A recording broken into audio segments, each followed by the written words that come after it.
Welcome to rivervalleyleader.com, Ustream or YouTube, however you choose to view us. Welcome to the Woodshed. I'm Corey Thone. Blake is at work. He couldn't get away. He works in Little Rock, so sucks to be him. But I am joined today by David Brown. David, how are you? Wonderful. How are you doing, buddy? I'm doing good. David, I'm not sure what his title is here, but he is a resident smartass at That's correct, rivervalleyleader.com. As Derriers go, mine reaches an IQ level in the double digits. A lot of people don't know that. That is one smart ass. What's going on with the camera there, Maddie? Just working it. Work the camera. Also, yes, he's adjusting the camera as well. So it's cool. We got a late start here. I didn't get here until like 3 minutes till kickoff. It's been a crazy morning. But lots of stuff. We didn't get to go on last week. We had, again, work issues and stuff. But this week we're back. Thanks for being here or watching us on YouTube, I guess. That's right. We need to really define. I think most of our audience is going to come from YouTube when it's all said and done. So thanks for watching us after the fact and for not skipping the commercials. Because I know you don't do that. All right, so we have a lot to talk about. Welcome to the Woodshed. We talk about pop culture, entertainment. We might talk sports if we run out of stuff to talk about, but we try not to.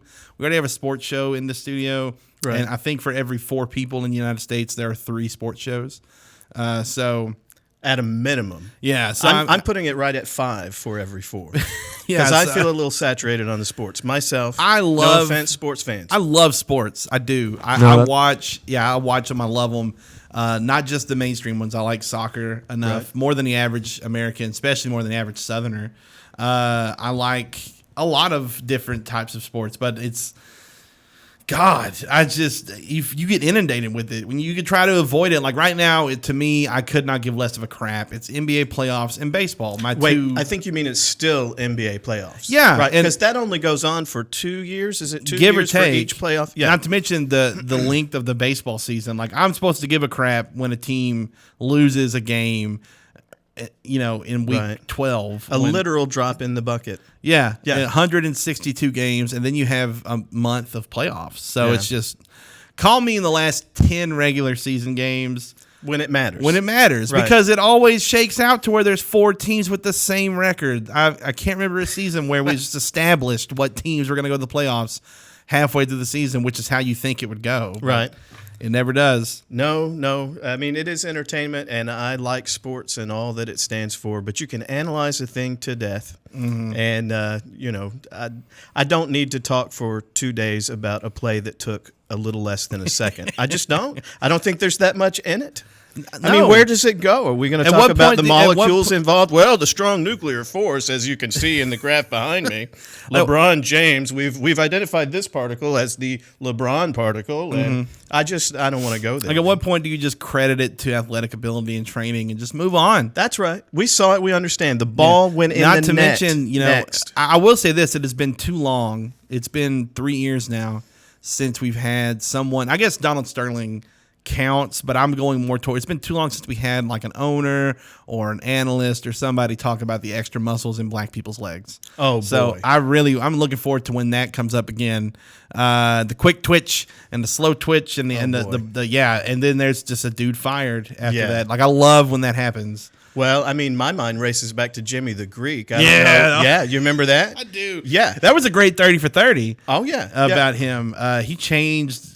I don't know if he changed for the better, but he changed sports. Yeah, no doubt about that. Well, you would think that some of these ideas would be put to bed already. Yeah. But I guess you got to be 81 years old. Yeah. With a wife and somebody on the side that you bring to games in front of a national television audience. Before it comes to the fore. But I think the latest shot has been from his wife. Not his girlfriend, but his wife, who is claiming that the league is sexist because she did nothing wrong, but she cannot retain ownership of his the girlfriend? No, this is the wife. The wife? Okay. Because she probably owns, 10% maybe? She has, some percentage. I don't know. Some percentage of it. Yeah. And she's hoping to hold on to that, clearly. Sorry. But, but now here it is, though. The claim is it's sexism. It's got to be an ism. Yeah, right? It does. So let's ride that train a little bit. Dumbassisms. Yes, indeed. The opposite of the NBA is going to wash their hands of all things Sterling after this season's over, and you're not going to not get paid, ma'am. So just I mean, you're going to get your money. So that should be enough, right? The fact there are people that are and I get why they're angry.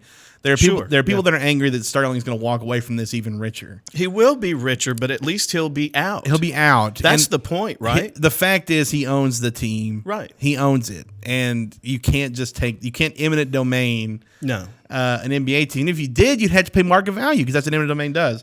So, I mean, I guess they are eminent domaining. Yeah, that's right. The Clippers. So, I'm sorry. I know it sucks that he's getting richer, but he's just one old rich prick. And yeah, that's right. There's a lot more, and a lot of them are more racist. Oh, well, I'm sure that it's still out there, but I'll be honest, at least for me, I was taken aback.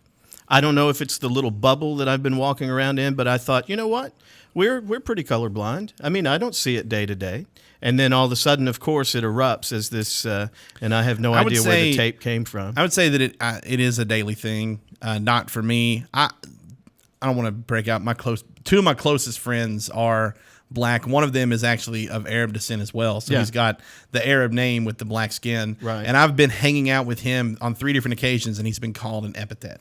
Well, now Did I say that right? You did, in fact. Yes, epithet. That's some of the worst kind of thets that are out there. Yeah. We were actually filming. He was part of a documentary for one of my classes. Yeah. What it was like growing up in a white town like that. And while we were filming, someone called him a darky.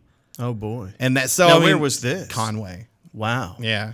I guess it happens. Now, this is something that it did bring to my mind because I was talking with some of the colleagues here, and I said, it made me question, am I still subject to these ideas? And then it came up post 9/11, do I look sideways if someone appears to be of Arab descent? Do I automatically ascribe to them the characteristics of the bombers who flew the planes into the towers? And of course, for me, it's a gut check. I mean, I know this is a real conversation. Yeah, this is way realer. Look, we gotta think about that because we cannot decide every issue in the moment. It's important. Yeah, and that's a great point because it's understandable that in the months that preceded that event. Right. That people were a little more jittery and a little more, and right. It's been now 13, 14, ish, 13 sure. years, whatever. It's been a math number of years since then. We can look back and see what some of those rash decisions have caused.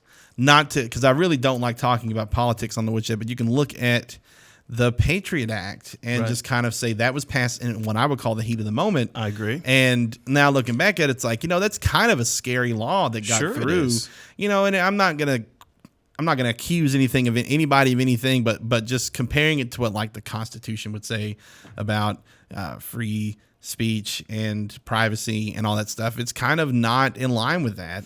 No, there's a sweeping disregard for, in fact, in order to listen into your conversations, we want the government to have to go before a judge and justify the reasons. We don't want I've watched The Wire. I know how shitty of a process that is. Sure, that's right. And, at least with that hurdle to jump over. If Lester Freeman can't get a wiretap, then how the hell? Yeah, we are safe. Yeah. Man. No, but you're right. It was the heat of the moment. But it's necessary for us to understand. And when you apply that heat of the moment concept to what happened with Sterling, where he was recorded, and I don't want to get into the privacy issues of that. I don't care that it was in a private conversation. But that was certainly not a heat of the moment conversation. It wasn't just post and look, the Civil Rights Act. Yeah, he just was being a prick again. Again, right? Exactly. I think anybody who looks at it will see that that's a pattern of behavior with him. There's nothing isolated. Bomani about Jones, who I'm on the fence on a lot of times, what he says, had a wonderful critique of the situation because he cited that him and other mostly African-American writers and sports journalists had covered Sterling's actions from 2000 on and some of the just terribly racist things he had done that nobody gave a crap about. Right. And he's wondering why this thing now is such a big deal and everything. I don't know what the answer to that is, but Sterling went, and it was, I didn't know because I was 12. But when somebody went back and looked, and they showed, it was on ESPN, it might have been Bomani, I can't remember who it was, showed just a timeline. Here's when Donald Sterling first, reared his racism. And it was like year 2000. Right. And, 14 years later, he's just now getting in trouble for it. So I think it was interesting. Yeah, and I'm glad that he did. But as far as how it goes with us day to day and what we see, there's a difference between having a sort of a stereotype in your head and applying that stereotype to an individual. I think that's where the difference lies. Like it's not wrong necessarily to know that in a neighborhood that's economically depressed, your chances of being mugged are greater, period. Yeah. So, but what you don't do is then look at everybody who lives there and go, you're a mugger. Yeah. And I think that's the dividing line at the bottom of it all. I mean, right? I do that. Sure. Well, yeah. But I think Maddie's a mugger. But we will never let you own an NBA team. That's true. So that's the bottom line Damn on that it. one. Yeah, no, sorry. Yeah. Maybe in Europe. Yeah. Maybe you can have the conquistadors in Spain. That'll be your team right there. Is that really that will be swashbuckling fun for the crowd. I think. Did conquistadors swashbuck? I think they buck a few of the swashes. Yeah. Maddie, Google swashbuckling conquistadors. Get on. Or, you know what? Don't do it. You know what? Don't look Don't at the Google images. it. Search Don't. it. If you want us to use your search engine, Yeah. you can sponsor airtime. Bing, Yahoo. Did they buckle swashes? I my believe, gosh. yes, swashes Give you a have been definition buckled. here. That's To awesome. swashbuckle. Indeed, sir. Well, speaking of Batman, To swashbuckle. Yeah, no, that's actually, we do have several things to talk about today. I do want to get into the NFL draft just a little bit, not necessarily for who got drafted, but just where they got drafted at. Right. There was, and not just Michael Sam, there were some surprisingly late picks. And also, as David has pointed out, they have released a picture of Ben Affleck as Batman. That's right. Ba-da-da-down. Do what? Is it good, bad? I think it looks dope, man. It's But I'm on awesome. board. You're not on board with Ben as Batman. See, I'm on board with it. I think he's going to crush it. So, it would be more fun if I had a differing opinion, but sadly, well, he has a microphone, so we'll let Maddie tell that's us. great because I completely agree. I think he can pull it off. We'll let Maddie tell Talking us. about Ben Affleck? Ben Affleck. Baffleck? Yeah, Bat- Batfleck. Yeah, that's right. That's exactly. I don't right. know. Batman flick See, Yes. I don't want to have one of those reactions like I had. for Heath Ledger. Exactly. Yeah. And Right. and I'm not the same way. Good point. I wasn't the same way about Heath. For me, it was like, really? The guy from 10 Things I Hate About You is going to be the Joker? Because it was complete departure from Right. Jack Nicholson or Yeah. Nicholas or whatever his name is. Right. So I want to look at him as Batman in the right light. Yeah. So I'm having trouble doing that. Is the point? Yeah. I'm Just trying to make. consider it- Also, one more thing before we move on to swashbuckle. All Wanna right. give Now you the- buckling the swashes. To engage in daring and romantic adventures with ostentatious bravado or flamboyance. So it would work. It would That is definitely the work. definition of conquistadoring. That's exactly And right. it said AKA Spaniard right next to that. He's Oh, not reading it, God. but yeah, that's right That's there. amazing. I don't thought- always swash considered- the buckles, but when I I always do. consider swashbuckling sword fighting because I don't know why. Well, it's a daring adventure, of course. I guess, yeah. I associate it with pirates and stuff. That's I right. didn't know that it just meant doing something bold. Indeed, sir. Probably with fancy buckles and cuffs on your jacket. Yes. We have the draft. We have Batman. We have some Star Wars news to talk about, and maybe some other crap. All that here on the Woodshed today. First, we're going to a quick break. When we get back, we're going to jump right into Gotham City and talk Batman and the new show Gotham, which I don't know if you've got a chance to see the trailer or not for. I but saw the trailer, It yeah. looks interesting, to Indeed. say the least. Back on the Woodshed after this.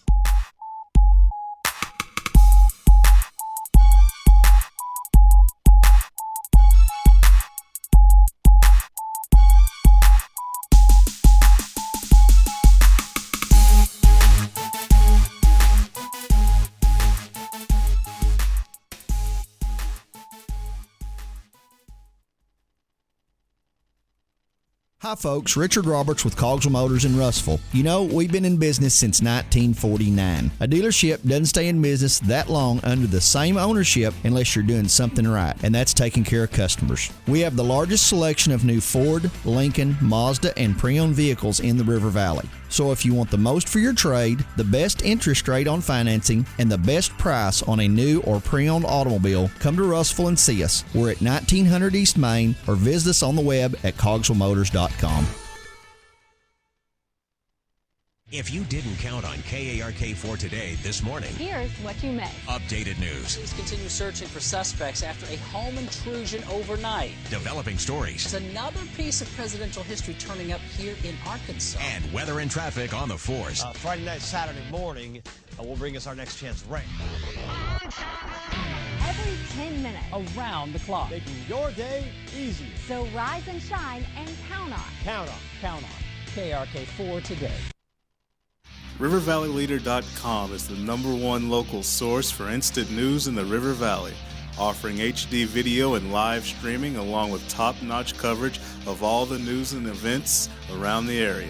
The River Valley Leader is the only place to go for all the information you need. Check out the newest local business featured on the site, as well as police news and coverage from important meetings, along with the personal stories, all at one convenient click. Check out rivervalleyleader.com. Today, there are more than 20 brands of cars being sold in America. So to be noticed, Ford and Cogswell Motors have to go further than anyone thought we could. How does Ford stand out above the crowd? Not just with plug-in vehicles like the new 2013 Ford Fusion Energy that gets a projected 100 miles per gallon equivalent, but also with a line of gas vehicles equipped with the innovative EcoBoost engines combining power and efficiency, plus a full measure of technologically advanced features. We invite you to stop into Cogswell Motors today. We go further than anyone thought we could, so that you can go further too.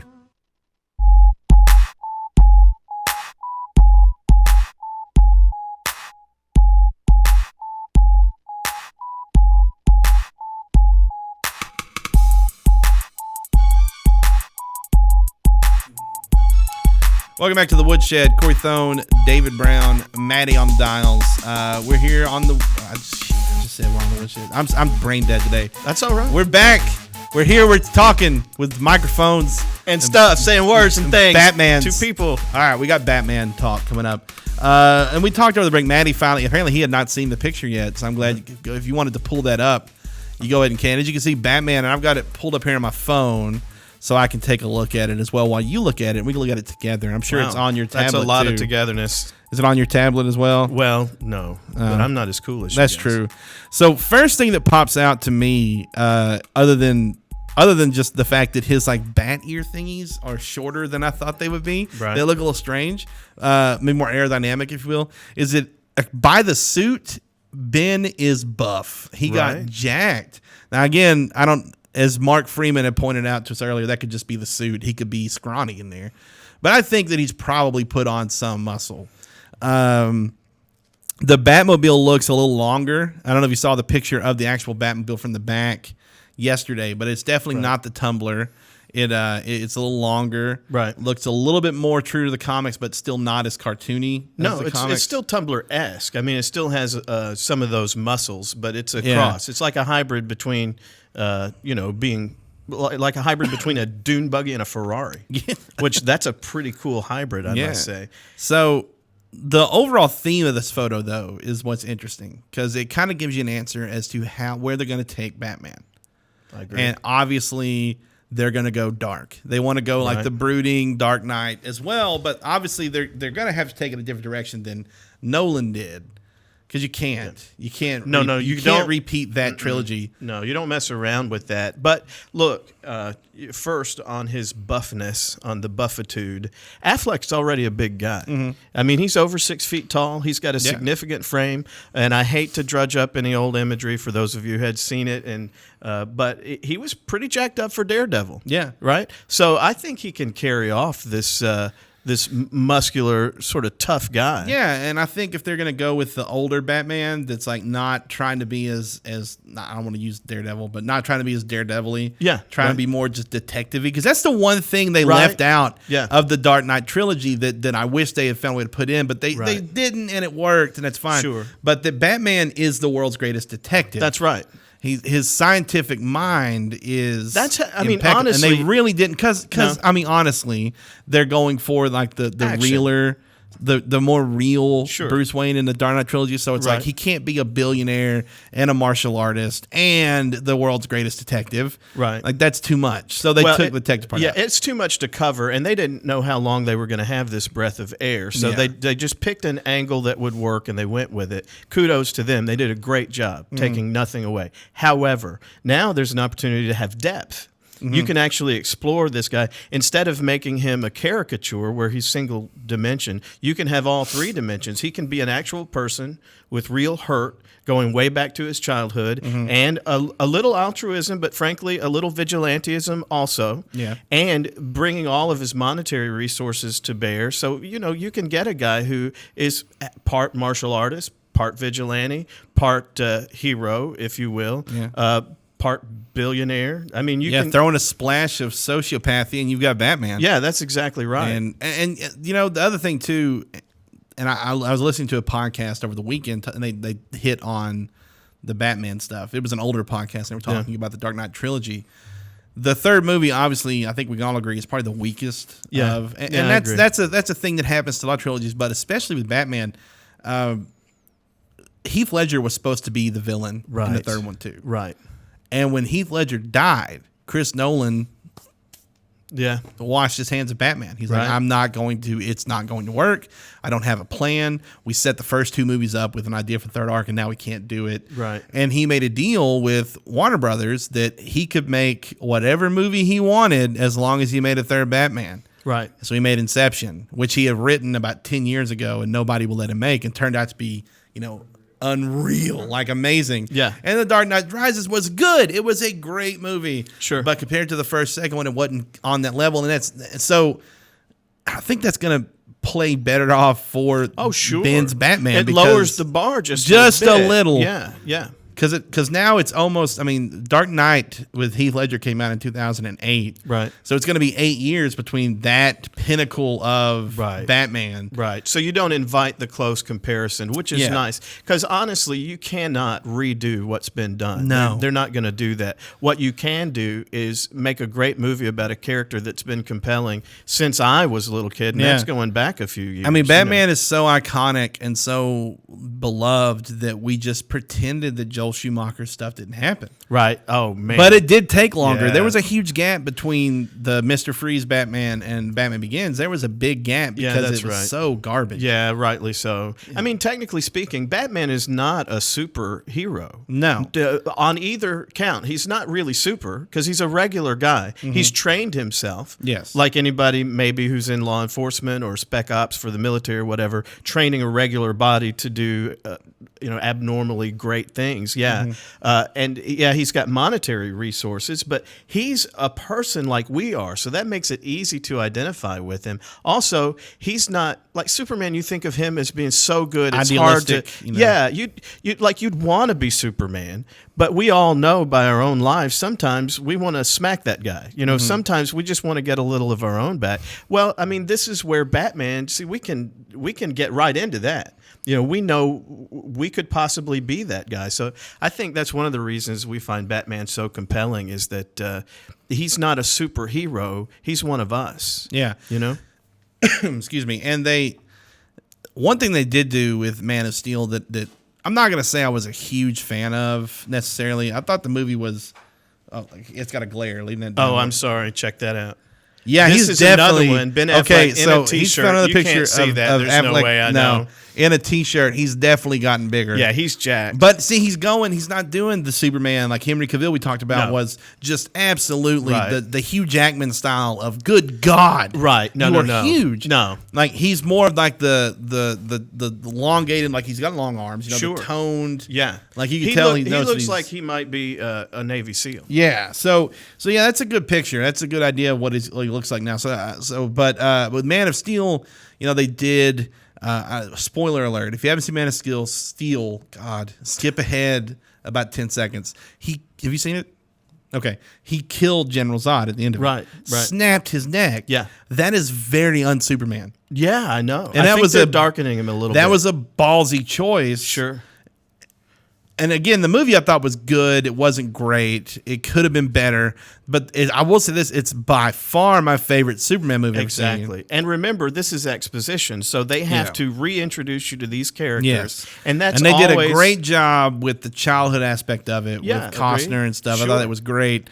It got a little laggy in the middle. The fight scenes looked really good. They happened too fast. They had the problem, what I call the Transformers problem, where if you slow down this fight scene, it's way more compelling. Sure. Pacific Rim did a great job of having the huge fights, but you got to see what was happening. It wasn't like a blur. Yeah. To me, the best blend so far has been the Bourne pictures. Yes, those were great. They selectively speed things up where you can't see them, then slow them down. Yeah. And so you get this effect and where James Bond adopted that as well, and they've done a great job with those movies too. So that's the best style, and I think we're going to see that. And because even in the Dark Knight trilogy, there wasn't much hand-to-hand combat.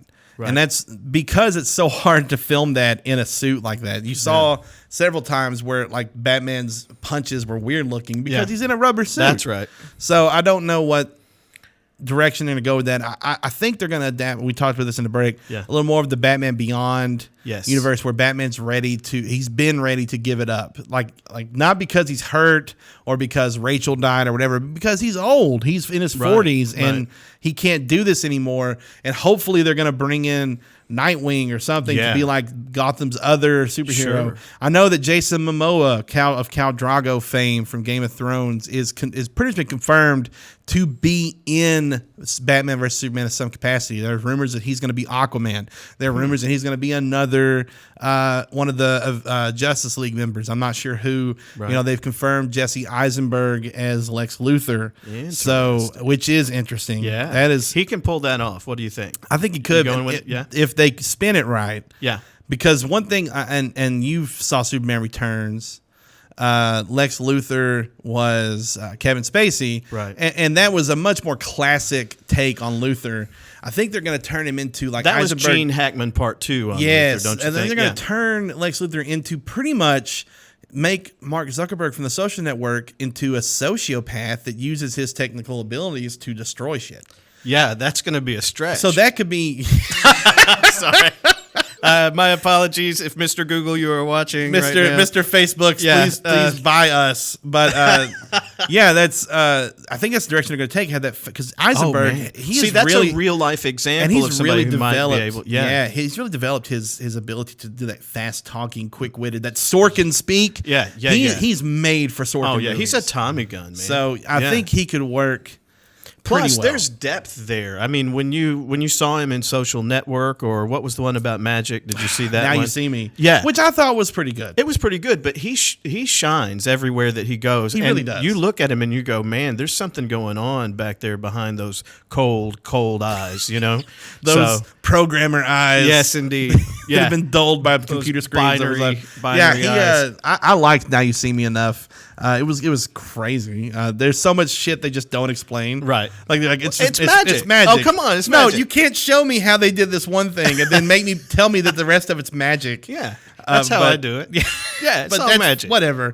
But so I'm excited for Jason Momoa. I don't know if you've watched his. I DVR'd it all and then watched it in one sitting, pretty much. He did a little show, and I think it got renewed on Sundance called The Red Road. Yeah. That was okay. I didn't catch He that. was far and away the best part of it. Yeah. That dude's got charisma for days. So what is your feeling then on the setup for the Justice League? You think this is going to be... Yeah, that's a good question because this is going to be the jump off. Right. Because I don't think that they had confirmed they were going to do a Justice League movie, even internally when Man of Steel came out. Right. No. And I think when they decided to do it, they decided we have to cast someone big as Batman. Right. Which you didn't, by the way, but I'm okay with it. Sure. Yeah, I am too. So this is going to be their first idea of Justice League setup movie. Right. I don't know why I paused for dramatic effect. Well, for dramatic effect is why. I guess. That, my friend, was a pregnant pause. And we are now enjoying the joy of the birth from that moment because I, Justice for one, League. very excited. So just in our last decade, there's really only been one other example of this is the jump off point. Right. And it was for Iron Man 1. Right. Which was and still the best Iron Man. Absolutely. And probably the third best Marvel movie that come out of this, I would say the Avengers and Captain America 2 are up there. And I love Thor and I like Thor 2 a lot. I liked The Incredible Hulk with Ed Norton. I thought it was a good Hulk movie. Right. But Iron Man 1 is perfect. Yeah, it absolutely perfect for Iron Man. Yeah. 2 I saw and hated. I haven't seen 3. Oh, wow. I hated 2. Yeah, I think you'll be pleasantly surprised for what it's worth. You Well, should check it out. I've heard well, 3 is just better keep than your 2. expectations low and see what you get. But just if you look at what happened in Iron Man 2, all that momentum they put into Tony Stark of accepting, he's got to stop being Tony Stark and start being Iron Man, and he's got to be responsible. And then within 20 minutes in Iron Man 2, they turn him in. He's drunk in his Iron Man suit, shooting plates at a party. Right. Like that's not That's not Iron Man. No. I didn't like that. Yeah, no. But for what it's worth, I'm sure that they're giving some depth to the character. They're trying to say, if you give this kind of power to anybody. He's their Flash. Yeah, I don't care who you are, Power corrupts, absolute power corrupts absolutely, and maybe they're just bringing a little thread of. Did you like The Watchers? Did you see that? The Watchmen? Yeah, The Watchmen. Sorry. Yeah, no, I did. Yeah. I love that book, though. Don't you think that's sort of the idea? Is that look, superheroes are not perfect; they're people. Yeah. And for that reason, if you give this kind of immense power to a person, they're going to abuse it some. Yeah, I can see that. I think that the Watchmen movie is really underrated. Yeah, its biggest problem it catches flack from fans of the book because they changed the ending or how the ending came about. I guess, which I thought was better than the book. Word, yeah, I really did. Yeah. The octopus or squid, whatever they made thing, that's cool enough, I guess. But making it an allegory for 9/11 at the end with Dr. Manhattan was way more apropos of the times that we live in. So I thought it was a great choice. And then it gets a lot of flack from movie fans because it's a 3-hour superhero movie and it's full of blue balls. Yeah. So like that it is, yes. They really get annoyed at that. But really, that's, if you want to talk about super, that's accurate. How many pairs of purple stretchy pants does the Hulk own? Right. Because every time he morphs, he's just got these boxers on. Now you see me. You know that Hulk dong is out in real life, and I mean seriously. Yeah, so, I'm impressed with the superheroes, but whoever makes their clothes, wow, that is a. And I loved it. Like in The Incredibles, they addressed that. Yeah. I thought that's why that movie was so great. Well, and I want to keep the magic. Anything that's fiction, you have to willfully suspend your disbelief. Yes, and actually, one of my favorite fantasy type directors, Guillermo del Toro, who did Pacific Rim and Pan's Labyrinth and Hellboy series, and the second Blade movie, which is the best Blade movie. Yes, he and along with Kronos and other great flicks when he was doing independent films, but he had this great Hellboy 2. I think is maybe the most underrated comic movie of all time. Love Hellboy. Love all of them. Hellboy 2 was perfect. I want the third one. Damn it. Yeah, but. In Hellboy 2, there's a scene, and somebody asked him about it in an interview. There's a scene where you find out that trolls are scared of canaries, right? And someone asked him why, and he said, "Because I told you so. It's my world. Right. It is. I don't have to. I could have went into a 10-minute exposition moment about why trolls are scared of canaries, right. Or you can just accept that trolls are scared of canaries because it's a freaking troll, and I make my own rules for it. It's because I like irony, and I'm just throwing it out there. It's like, that's right. We don't. Nobody gets on Peter Jackson about the world he populated. Exactly, there. And we have such a problem nowadays with fantasy films and even. And fantasy or comic book or whatever, being too worried. That's why they won't make Wonder Woman. Being too worried about the backstory. They're not going to know why this is. Right. Why? We don't need to know why. No, right. Just tell us. They covered Thor's mythical backstory in 15 minutes, and it was too long. Yeah. But in the first movie, but even still, they could have spent an hour on it. Right. And they did. They just cut it down and said, "Look, man, there's ice people. They're dicks. We shut them down, and we took their power crystal and put it in our basement." Do you remember what the name of that power crystal was called? Oh, it's not the Allspark. Yeah. No, it's not.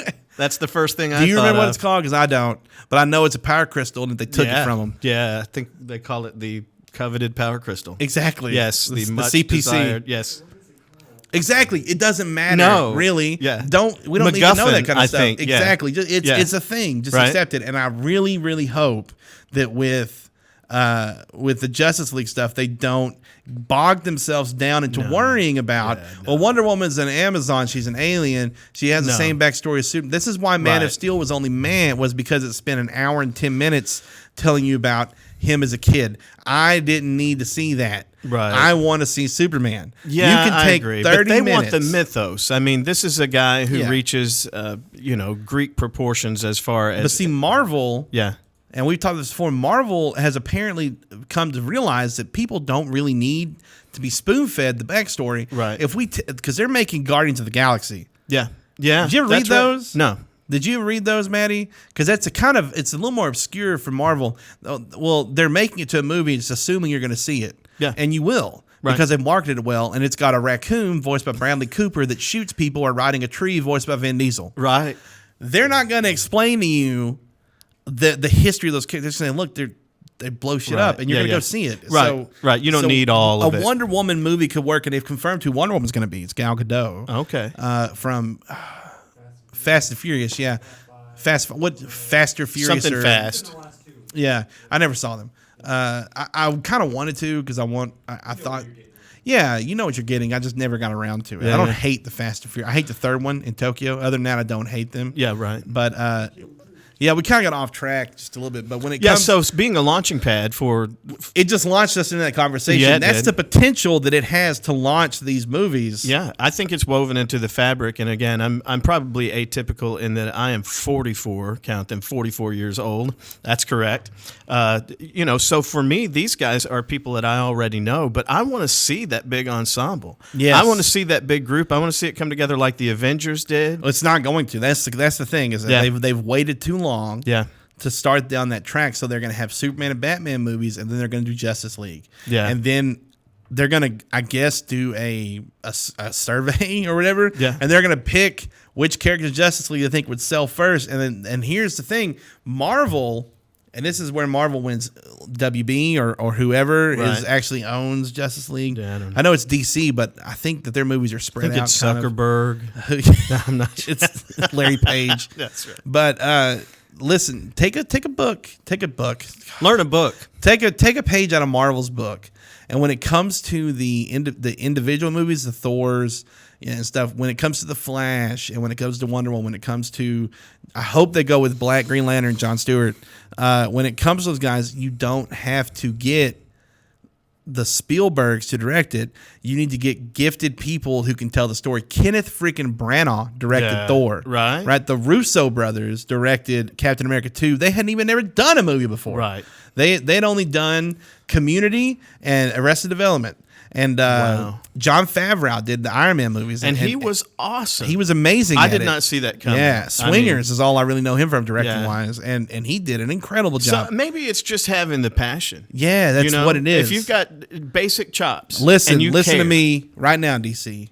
What you need to do, you make a Flash movie, you need Spike Jonze to direct that shit. Ooh, that would work. Tell me that wouldn't be incredible. That would work, yeah. Have him, because he's a smart ass. Yeah, Have him take the smart ass. Right. And make a movie about it, and that'd be perfect. Yeah. You make a Wonder Woman movie, Catherine Bigelow.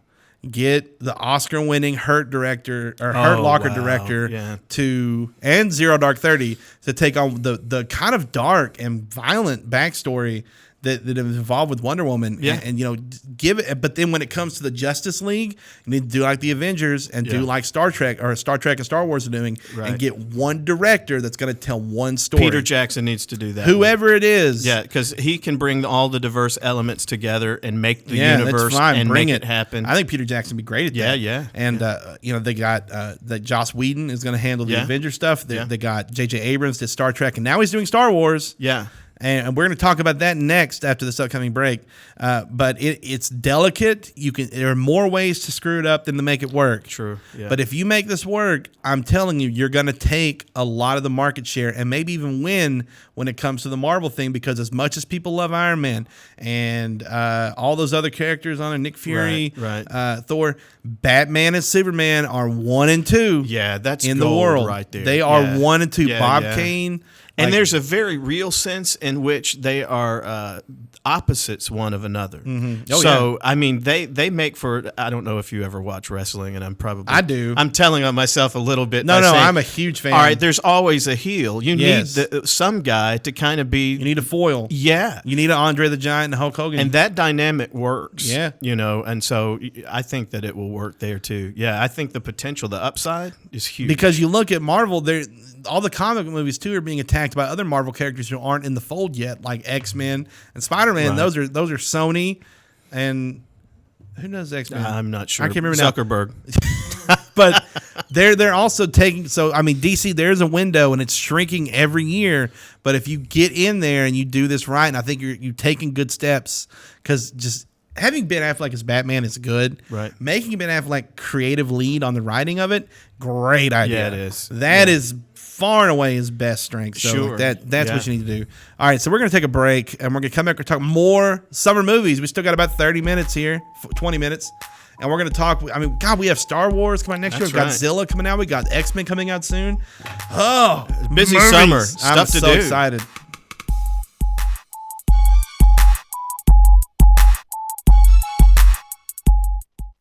Hi folks, Richard Roberts with Cogswell Motors in Russellville. You know, we've been in business since 1949. A dealership doesn't stay in business that long under the same ownership unless you're doing something right, and that's taking care of customers. We have the largest selection of new Ford, Lincoln, Mazda, and pre-owned vehicles in the River Valley. So if you want the most for your trade, the best interest rate on financing, and the best price on a new or pre-owned automobile, come to Russellville and see us. We're at 1900 East Main, or visit us on the web at cogswellmotors.com.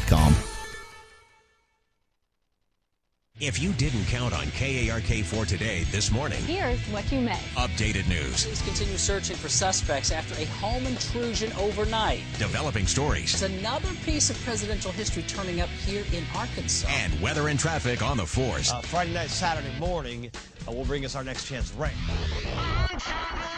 Every 10 minutes. Around the clock. Making your day easier. So rise and shine and count on. Count on. Count on KRK4 today.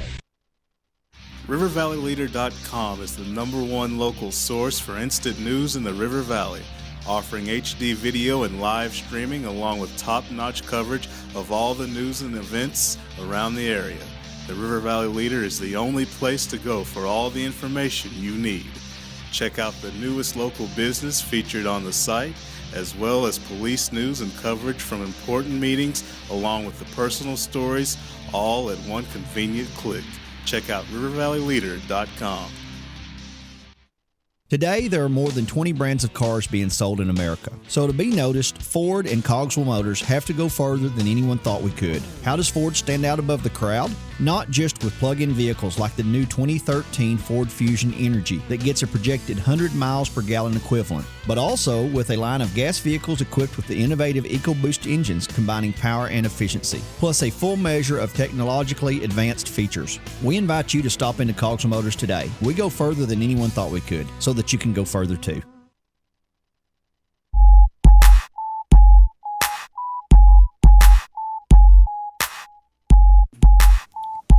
Welcome back to the Woodshed. Corey, David, Maddie, RiverValleyLeader.com, Ustream, YouTube, Internets.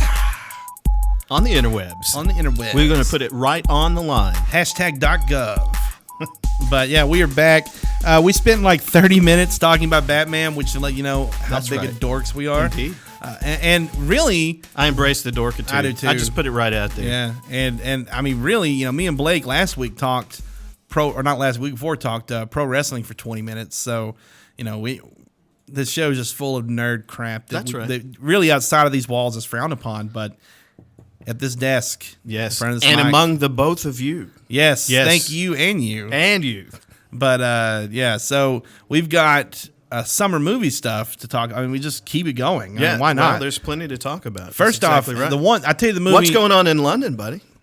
You know what's going on. X-Men? I don't know. Oh, no. Star Wars? Oh yeah, my Yeah. bad. No, Yeah, that's I'm all right. dumb. Yeah. Yeah, May the fours be with That's you. right. But yeah, Star Wars, you know, coming out next year.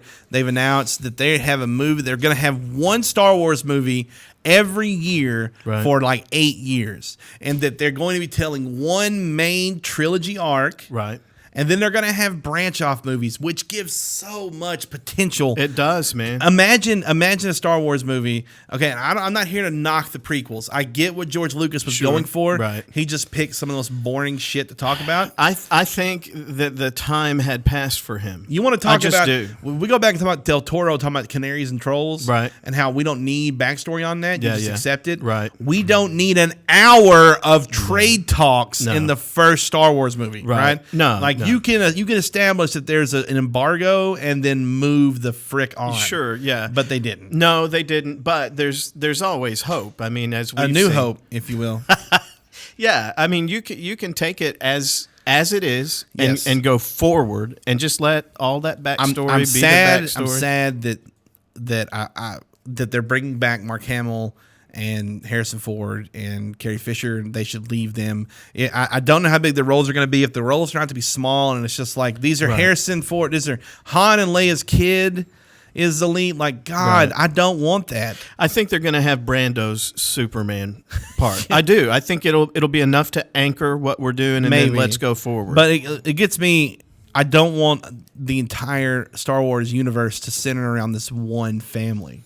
Like, no, how and nor should insane it. would that be? Yeah, no, they don't need to do. Look, here's the bottom line on all of that. I mean, we've only got so many Star Wars movies, but Star Wars hasn't quit living and breathing since the very early. That's how awesome 70s. the universe was when it was just created. There were some definite problems in the storytelling and everything else, but the universe itself is rock solid. Yeah. Imagine taking a Star Wars movie that doesn't have all the cuts. Now we're on Naboo. Now we're on Tatooine. Right. We are on Kashyyyk, and this is a story of how the Wookiees came to run Kashyyyk, and that's it. Imagine that story, or imagine a backstory movie on Jedi and how the Jedi Council came to be a thing. Yeah, absolutely. Or how the lightsaber became the weapon of choice, like all that kind of stuff. Like there's so much potential. Absolutely. I just don't want. Don't screw it up. I don't want all those movies to be about the Skywalkers. No, and I don't think that's where they're headed. I hope I not. really don't think so, because again, this was a movie I still vividly remember going to see the first Star Wars.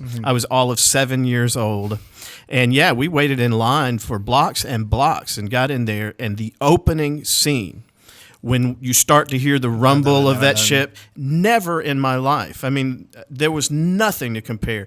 That huge battleship comes rolling over your head. I was in, man. I was sold out. That's how they got me too. Yeah. I'd never seen a movie.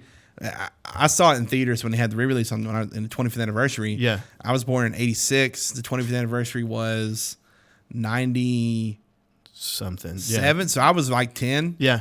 And it hooked me. Man, like that. Now that's great storytelling. Yeah, but I think Lucas had seen his better days. Yeah, before, because it's just far. There was still the holdover from American Graffiti. Yeah, and he's shown that he can write a movie. Okay. Yeah, Indiana Jones movies and stuff. But man, he just let your friends direct the movies. Yes, yeah, and I think that because from that moment to this moment, it has lived. I mean, we've got Clone Wars. I mean, you're talking about there's so much. And they all stick to the same. That's what I'm worried about with the Star Wars. They all stick to the same concept of the Jedi fighting the Sith. Whenever there's literally so much more you could do. There's a universe there. There is an entire. It is an entire universe. Literally. So what if like a Jedi? What if like one Jedi crashed on a planet and you had like a Yojimbo movie? Yeah. Where this Jedi decides he needs to help these people on this planet against these other things that are attacking them that they don't even fly. I get it's a planet that's self-contained. Right. What it becomes is essentially like a Star Trek in that the possibilities are endless. And I think in a way, because it's not Earth and it's not the people and people groups we know, you can play out the stuff that we deal with, except not with us. So we're not biased. We don't have shields in the way and defenses already erected. But we can watch, a morality tale and then later go away and go, hey, man, maybe we should be nicer to one another. Yeah, maybe. So, so Star Wars is on the horizon. Godzilla is coming out. Is it this month? End of the month? I think you are right. Yeah. This Friday. Oh, boy. This has potential, in my opinion, to be maybe the best monster movie ever made. Absolutely. They've got a cat or the worst. It can't be the worst because Godzilla 99 is out there. So that's right. No offense, Matthew Broderick. Sorry, Ferris. No, you were awesome. You Ferris and Gene Bueller's. Reno. No way it could fail. Right? Wrong. Oh, but boy. So it's the cast, the idea. I love the idea of having, it's not Godzilla like landing in New York and deciding to kill humans. It's Godzilla's fighting other monsters and it just happens to be in New York. Right. So it's just shit going crazy. Right. Like I love that concept, and Bryan Cranston being what looks like the anchor. Man. Such a great job. He's enough to pull you in. If not seeing Heisenberg versus Godzilla, I'm right. in. Yeah. I'm the one who knocks. Yeah. Say my name. That's right. You're goddamn right. I think, it's compelling just to have that beast. I mean, I don't know about you. Did you see the trailer, right? Yeah. I mean, just how and the idea that huge the idea that it was created or that it wasn't created. The idea that it's existed forever, and then like the atomic tests and like the atolls was not because in the old Godzilla, that's how it was created. Right. It was a lizard that got radioactive, and no, that was a wake up alarm trying to kill it. Yeah. And we discovered that nukes did nothing to Godzilla. Oh, so there's man. nothing we can do to it. That's our pinnacle weapon. Yeah. So it's kind of like Cloverfield at the end, which was one of my favorite monster movies ever made. So well done. Yeah. We find out at the end of Cloverfield that like nukes do nothing to it. Right. Or that at least whatever. Well, they I mean, drop. we've got some examples of that. I'm pretty sure roaches are going to survive any kind of nuclear So like holocaust. Cloverfield, if you take Cloverfield, you slap Godzilla on it, give it the Godzilla roar, and then but then you take that movie and instead of filming it with the single cam, right, which was a great concept, sure, you craft an actual drama around it. Yeah. God, this could be so good. It's going to be compelling. This could be. It's going to be the perfect ride. It's going to have all the elements. I hope think. so. Yeah, and I'm equally excited for the X-Men movie. Yeah, that's coming because I feel like Bryan Singer, I guess in his spare time when he wasn't flying kids to Hawaii, Jesus Christ, has taken pretty much. He did exactly what we hoped he would do and go la la la. X3 and the 2 Wolverine movies didn't happen. Right, good because they're all crap. Just start where X2 left off, and X-Men First Class, which Matthew Vaughn directed, which just blew me out of the water. Yeah, I had agree. No expectations for that going in. Yeah. Turned out to be one of the best, maybe the best in the series. And blending the time travel element and blending all that together, that is, if you've been to the bentbullet.com, which is his like fan site that he made that goes through the theory of kind of when the movie starts out that Magneto is in prison because they're saying he helped or he did assassinate JFK. Oh wow. And the bullet the reason that we today think that there was someone on a grassy knoll, right, is because he actually grabbed the missed shot out of the air and pulled it into JFK. Wow. To make it work, and that's why it came from a different angle. And which we find out on the website. He pretty much tell you that Mystique was actually that Mystique made herself look like what's his name that killed JFK. Lee Harvey Oswald, that he was a patsy, that he wasn't the one that did it. Mystique did it, and then so like they really just have decided to go crazy with this. Well, I like it, and go for it, man. You're anchoring that in something that already resonates with people. You have that split in history, and it's a great way to establish this. And he has to go back in time, and you've got just this cast. My God, this cast is incredible. Yeah, the younger generation. You've got, in my opinion, the best. Under 30 or maybe under 30, I don't know how old he is, but Michael Fassbender has proven to be the next true great actor. Yeah, like our generation's Brando. Yeah, he's the next DiCaprio. Yeah, like he's got the looks, he's got the ability, he's got everything he needs to be that kind of a superstar. Yeah, and along with James McAvoy and Jennifer Lawrence, and then the cast in the original ones, which has some of the best actors. Yeah, classically trained Shakespearean people. Right, and rightly so, because I mean this is what we're playing out. I mean when you're talking about superheroes, I mean we're really exploring the human condition, and more or less. We've talked about all these dark comic character stuff. Right. All of it that we have now, Batman, the good Spider-Mans, Man of Steel, everything can all be credited to Bryan Singer's X-Men. Yeah. The first X-Men in year 2000. Sure. Now, granted, if you really wanted to say the first serious comic movie was Blade, I'd give that to you.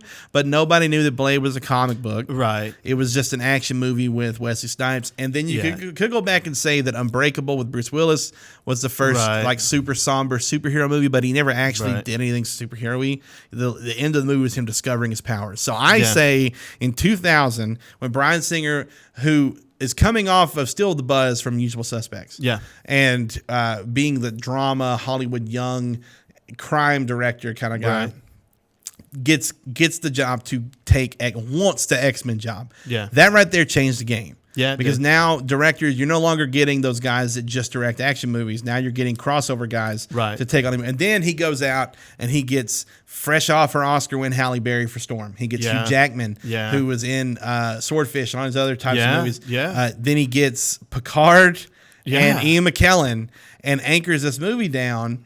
And I remember reading it. Everybody's going, "What the hell is going on in this X-Men movie? Why are they getting these serious actors for the movie?" Because Singer had an idea for these movies, and everything post that has been a result of the success of the first X-Men. Yeah. Yeah, and, I agree. And so this is good for us. For me, I'm a huge X-Men fan. I'm glad Singer's back. I hope he's not guilty of all that crap. And it's great that the thing that really and truly started it off, like pretty much almost 15 years later, has got a chance to make one of the more in-depth and insane and just artistic type superhero movies. So that's great. It's a cool palette to work with, I would think. If you're an artist, if you're a director, then I mean, you've got these phenomenal powers to throw against one another, and it's good versus evil. You're tackling prejudice, which is a big deal. Well, Bryan Singer is gay, so the X-Men really personal would speak to for him. Yeah, I mean, it's something they're born with, they can't help, and that they're persecuted for. So he really attacked it from that angle. Well, and I think that's a lot of people have looked at it in that way. But these are human issues that people battle with in the real world, but now you get to see them projected on the screen. So, I mean, if you're a kid and you're chewing bubble gum, then, I mean, who doesn't want to make stuff explode and throw stuff around, right? Superpowers. Yeah. But if you're an adult and you're considering the weightier matters in the world, you're looking at Russia taking the Crimean region or what have you, then you're seeing abuse of power and that sort of thing. So, hey, I mean, there's something for all ages, right? Yeah. Like that. It's, those first two X-Men movies, now that we've had the Dark Knight trilogy and now that we've had the new Spider-Mans and all these other movies, the Avengers series, obviously, like they kind of pale and they look a little dated. But you got to remember, man, in 2003 when X2 came out, there was nothing. We'd never seen anything like that superhero movie. Right. If there was a time up until Batman Begins, which was 2005, so only 2 years, that X2 was considered the pinnacle of comic book movies. Yeah, and because now they're coming fast and furious, I mean, we're no longer probably going to have that benchmark standard stand for very long.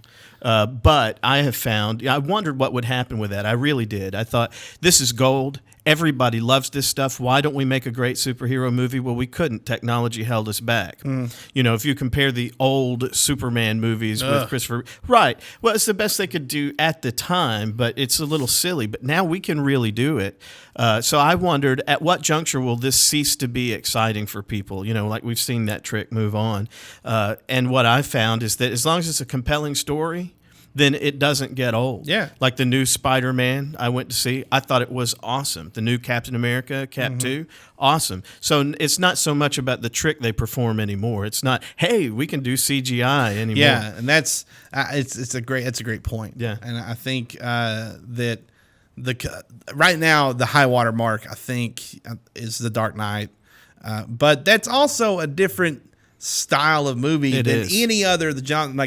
All the other, like the Marvel universe is way lighter than the Dark Knight series. So in that, you could say the Avengers. You have the Avengers and Dark Knight, depending on how dark you want to make it. Those are your two high water marks. Yeah. And then you kind of list underneath that like movies that try to go darker, movies that didn't go as dark, that tried to keep more comic booky. Right. Like the Iron Man 1 was way comic booky. Yes. And I loved it. Yeah, I did too. But then the Incredible Hulk with Norton was a little darker. It was. That I would put that one in the darker category. Right. So yeah, I agree with you. I mean then that's a dark again, isn't it? I mean, you're talking about a guy who is fighting rage. They personify rage inside of a man. Yeah, and he even says in the Avengers that he tried to kill himself. Yeah. He put a gun in his mouth and the monster spit it out, Yeah. which was such a it happened Great so fast, line. but man, Yeah. that says a lot. That's heavy. But yeah. Yeah. And it's like you say this in a floating ship with Sam Jackson with an eye patch right there.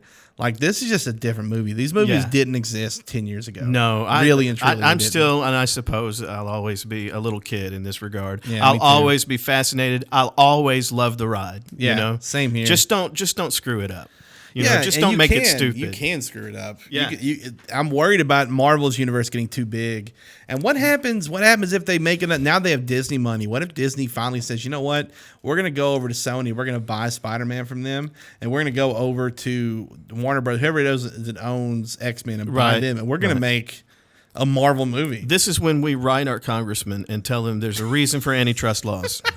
Stop right? it! Yeah, like that. At what point? No is monolith that's can too own much, all man. Like entertainment. I can't see that movie working. It's too much. But they'll try to make it if they could. Oh boy, would they? Yeah. So we'll have to see if that works. But I guess final thoughts. We talked nothing but movies. No, I know. How great is that? It's a good Get the feeling. popcorn ready. It's a good feeling. One of the things I love about summertime blockbusters, man. Wintertime and early spring is just atrocious for movies. Right. It's when they dump, and there's always some good movies that get dumped there that they don't know how to market. They don't know what to do with them. I'm reminded of like In Bruges with Colin Farrell and Brendan Gleeson that nobody knew how to market, that turned out being an Oscar nominee for best screenplay. That was like a great movie. Yeah. That's where they dump the weird or the bad movies. Right. Yeah. But used to be starting Memorial Day weekend. Now, a few weeks even before it, right? Because the summer movie has gotten so big that now it stretches from beginning of May to like end of September. Right.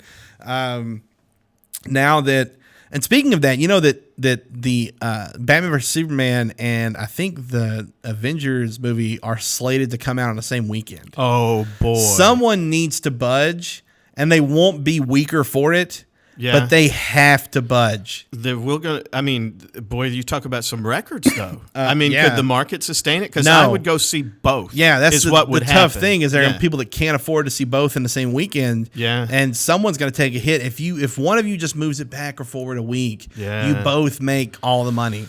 So, well, I guess we'll have the next bargaining chip in here shortly and see how that goes. Interesting. Yeah, so I didn't know that. Someone has to budge. Yeah. Like there's no way I couldn't. My brain would explode. Yeah, I'm pretty sure. What a way to go, though. But belly full of popcorn. Exactly. Holding a big gulp about this big. About this big. Yes. Right there, people. Right there. Yeah. Well, I when I lived in Nashville, I think they did the same thing in Little Rock. When The Dark Knight Rises was coming out, they did the thing where they showed Batman Begins, Dark Knight, and Dark Knight Rises on the IMAX in Nashville. And I really wanted to go, but it was on a Wednesday night, so I worked the next day, so I could not do it. Yeah. And I worked that day. They started showing movies at 2. Yeah. And but I have friends that went to that, and they're it was epic. Almost 10 hours of movie. Yeah. And they're like it was excruciatingly long. Yeah. By the end of it, you're ready to get home. Oh, I'm sure of that. But it was really cool. The movie marathon is his own thing, though, man. I mean that brings back some good summer memories. Netflix has made everyone a marathoner. Yeah. And so it's changed how we consume our entertainment. It I really think. has. Sometimes on a series, if I'm on the fence, I wait until a lot of it's in and then just binge on DVR it or download it. Because now on my DVR, I can download stuff on demand in 30 seconds and watch the new episode. Yeah. And so it's changed how I watch TV. And it's not just us. I mean, I see, for instance, Sir Anthony Hopkins, recently commented that he thought that what's the lead from Breaking Bad? Bryan Cranston. He sent him a letter. Said it's the finest acting I've ever seen. Yeah. But he'd never seen Breaking Bad. He just I think he got the DVDs and watched them all. Yeah, and just marathon style. Yeah. That's what I waited. I didn't watch it until I watched like half the first season. I thought it was boring when it was airing. Yeah. And so I didn't watch it, and then so I had to come back and watch it on DVR. I mean on Netflix. Right. And I was wrong. It was incredible. But season 1 was slow. Yeah. It's one of the few shows I could say where each season is better than the one before it. Yeah. I think they were very intentional. I think they on all that get show. great. Yeah. Yeah.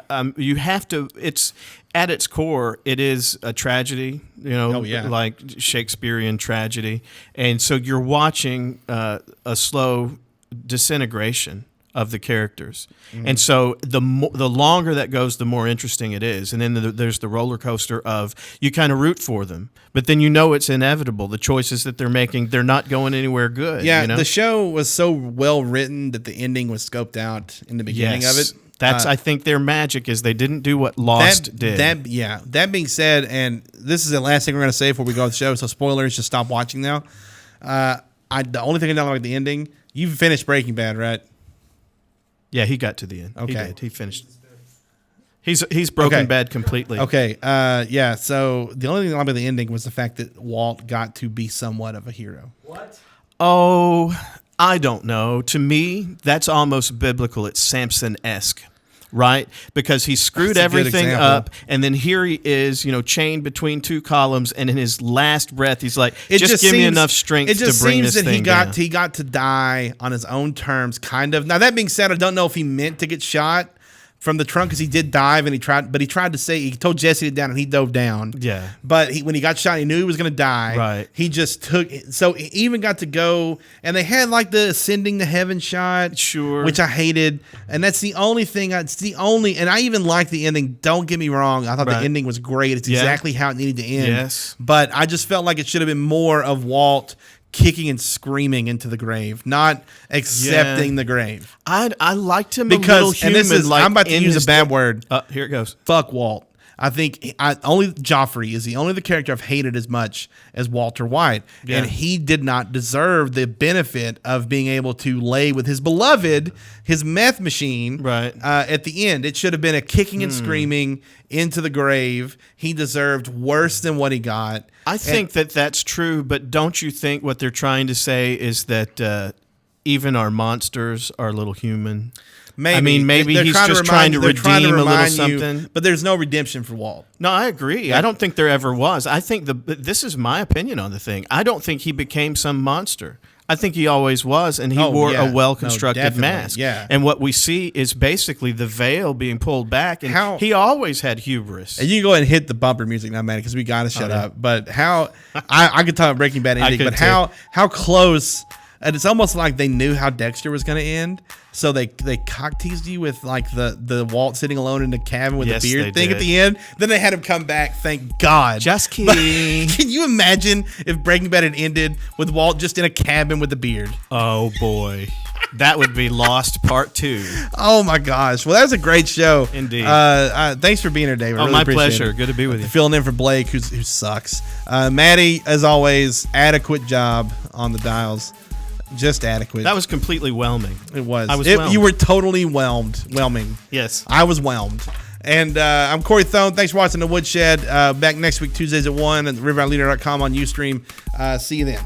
My neck itches.